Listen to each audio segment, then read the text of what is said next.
મિત્રો, ન્યૂઝ 7 ઇન્ડિયામાં આપ સૌનું હાર્દિક સ્વાગત છે।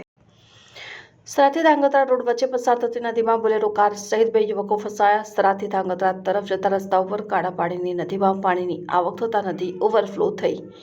મૂળી તાલુકામાં કાલથી અનરાધાર 8.5 ઇંચ વરસાદ ખાબકતા નદી ઓવરફ્લો થઈ।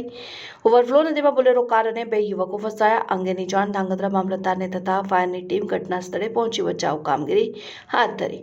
ભારે જહેમત બાદ બંને યુવકોને બચાવી લેવામાં આવ્યા છે।